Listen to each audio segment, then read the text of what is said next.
Hey, what's up, guys? Gemini back with another video. And yesterday, and this is actually before we start. This is actually Gemini in HD. So welcome to Gemini HD. And the first thing I'm going to do is talk about Michael Cole. Yesterday, I made that video about Michael Cole. I just felt like that on that radio interview, he could have conducted himself in a professional manner, not calling him an F-head. And even if the guy's egging him on and trying to get the best of him, still Cole's paid millions of dollars. He could have conducted himself in a completely different manner, even if the guy's being a complete jerk to him. My thoughts on Michael Cole is I'm not sure if this guy's a wrestling fan. I'm not sure if this guy respects the fans. I'm not sure about Michael Cole anymore after hearing him, being this. I know he's a smart bud. For sure. But anyways, what the WWE is they used to be a company that wanted the fans to cheer. I mean, back at WrestleMania 3, what made Hogan and Andre so cool was the crowd reaction, and the WWE really cared about the crowd reaction they got. Like, it was like a cool thing when the crowd went nuts when Hogan slammed Andre. Now, obviously, the WWE couldn't care less about crowd reaction, or maybe just running the WWE all these years just got old to them, and they really didn't care about things. Like, obviously they didn't care. I mean, at the Royal Rumble this year, I mean, the fans were just booing so hard. They kind of bothered me a little bit because they clearly didn't want Batista to win. The fans clearly want Daniel Bryan to be their champion. The writing's on the wall. They continue to make Bryan look bad week after week after week. They had Batista win the match. I mean, can you imagine sitting in a boardroom and making the decision to have Batista win that match? And what do you say? Like, even though the fans don't want Batista to win, just do it anyways, I guess. And so they were a company that really cared about the fans cheering and having a good time, and they turned into a company now that, to me, couldn't care less about the fans. Just like the Iceman said, I mean, they couldn't care less about the fans' opinions or anything else. It just seems like the fans don't know anything to them. The fans don't mean anything to them. It's kind of like whatever. And so coming up on February 24th, like I said yesterday, is the big Raw, Hulk Hogan and The Undertaker. But what about the next week when we're back to Kofi and Wade Barrett wrestling a boring match, stinking up the joint? Because they're going to get hot one night and it's going to be great and we're all going to enjoy it, because that's what wrestling was every single week.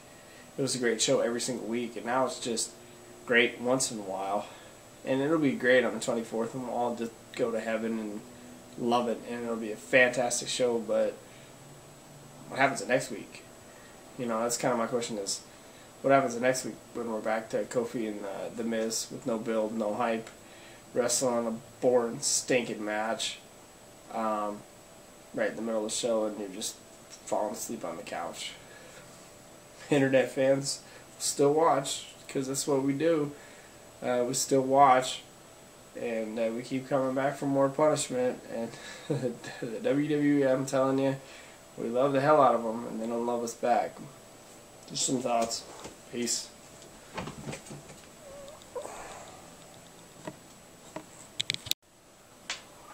You know what's really crazy is I was always the one guy who stood up for WWE no matter what they did. The John Cena guy and all this. And I would always be the one guy who was really positive about WWE and the direction they were going. But it's hard to be positive right now, to know that I know their current trend, and their current trend is to go all out and make us feel so good and have this great Raw, and then the very next week we'll go back to a tape show in England with boring matches where you fast forward through the whole thing.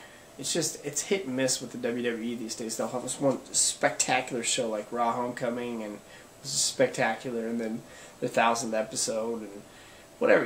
They have these milestone Raws every so often that are just awesome, and then the next week it's back to, oh my god, hit the DVR button. So they're hit and miss. It's just not good all the time, and it's just time to get real with their product and realize that once WrestleMania season is over, it's all downhill from there. So it's just time to get real and realize that their product right now and the wrestlers and everything they're doing is just not that great. And maybe it hasn't been that great for a while, because I'm getting the WWE Network. I'm getting it for old WCW. I'm getting it for old WWF, old ECW. I'm not getting it for anything they've done recently. Maybe I'll check out WrestleMania 26 with Shawn Michaels and The Undertaker. That's only because those are old performers. It's time to get real and realize where their product is at. The product is way downhill right now. And I don't care what anyone says. The Royal Rumble, the fans were booing and booing hard, and they had a right to do so.